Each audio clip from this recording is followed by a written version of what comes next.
Salut à tous les magiciens, magiciennes. J'espère que ça va bien aujourd'hui.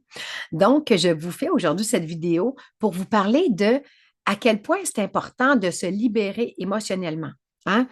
On en parle beaucoup dans nos formations. On fait un travail de libération complet de blessures et c'est vraiment important de faire ça au moins une fois dans sa vie pour se libérer de toute cette charge émotionnelle qu'on traîne depuis des années, des années et des années.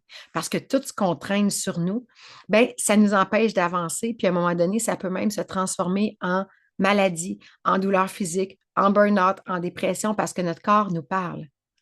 Mais avant qu'arrive un problème, c'est parce qu'on a beaucoup accumulé de choses. Donc, c'est important de se libérer. Je donne toujours l'exemple dans la formation.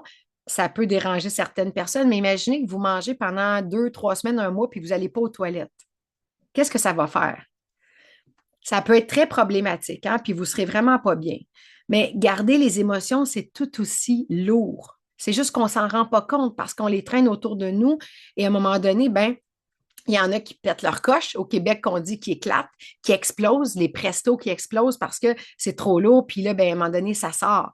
Et il y en a qui gardent tout ça pour eux, puis à un moment donné, ben, ils se retrouvent avec des problèmes beaucoup plus graves parce qu'ils ont accumulé toute leur vie. Donc, on ne devrait jamais accumuler d'émotions négatives. On devrait libérer au fur et à mesure. Comment on fait ça? Moi, ben, je suis une personne qui, au fur et à mesure, quand j'étais jeune, j'étais une fille qui éclatait beaucoup. Donc, j'accumulais, puis j'éclatais. Donc, quand j'éclatais, évidemment, je me libérais, mais ce n'est pas la bonne méthode. J'ai appris avec le temps à faire ce qu'on appelle faire sa toilette émotionnelle. Donc, c'est se libérer de nos émotions en tout temps. Et ça, on peut le faire de plusieurs façons. Mais l'important, c'est qu'il faut que ça sorte. OK? Il faut que ça sorte à quelque part. On ne peut pas juste le faire à l'intérieur de nous. Donc, il y en a qui gardent un petit livre.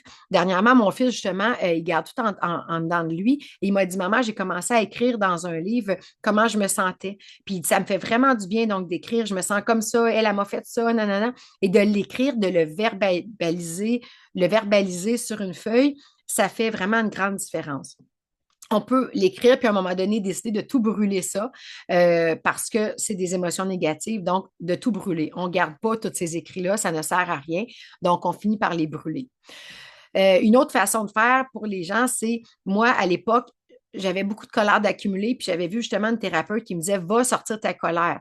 Donc, c'était soit d'aller en nature, puis de hurler, là, tu sais, ou de frapper dans un oreiller ou de sortir la colère qui est accumulée. Parce que si on garde ça dedans de nous, ben, c'est vraiment très mauvais pour la santé, je le répète. Donc, en allant crier en forêt, en allant frapper contre un arbre, d'aller frapper contre un oreiller, de sortir cette colère-là, ça fait vraiment du bien. Et puis, une autre méthode que moi, j'aime beaucoup, c'est quand je vis quelque chose, exemple, il arrive une situation que ça me dérange, au lieu de sortir tout ça devant tout le monde, chose que je faisais avant, je viens me retrouver avec moi-même, puis là, je prends un instant pour juste écouter l'émotion qui est là. Parce que l'émotion, en fait, si elle est là, c'est parce qu'elle a quelque chose à dire. Elle a quelque chose à dire. Il n'y a pas de hasard pourquoi l'émotion est là. Donc, c'est de prendre le temps de l'écouter parce que ce à quoi on résiste persiste. Donc, si je suis toujours en train d'étouffer mon émotion puis de ne pas l'écouter, ben, elle va crier beaucoup plus fort une autre fois. Donc, je prends le temps d'écouter mon émotion. Et je suis à l'écoute. Puis là, je dis, c'est quoi que tu as à me dire aujourd'hui? Et j'écoute ce que mon émotion a à me dire. Puis là, peut-être qu'elle va me dire, souvent, c'est une émotion par rapport à l'enfant intérieur qui a manqué d'amour, qui a vécu de la colère. Ben, j'ai de la peine par rapport à ça, ou je manque d'amour, ou j'ai besoin d'attention, ou j'aime pas ça. Donc, ça se peut qu'elle t'exprime ce qu'elle veut. Et même si elle ne te l'exprime pas, c'est juste de dire, OK, je suis là, je t'écoute. Qu'est-ce que tu as à me dire? Puis juste de l'écouter. Tu as déjà fait un travail parce que tu ne résistes pas, tu écoutes.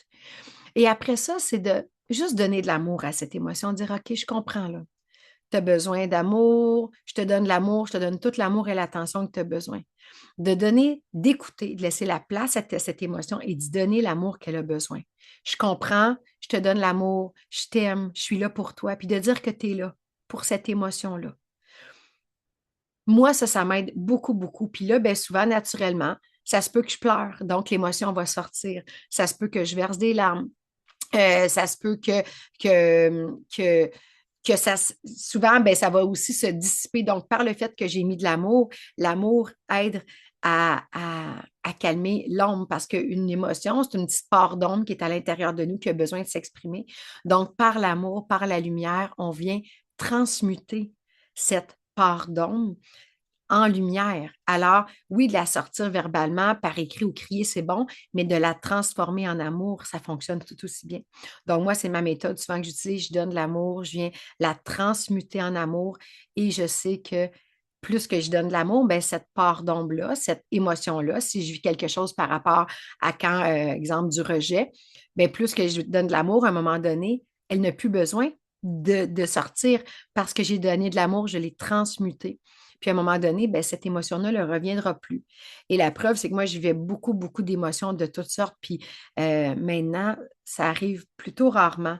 Donc, c'est que ces émotions-là, je leur ai donné beaucoup d'amour et je les ai transmutées.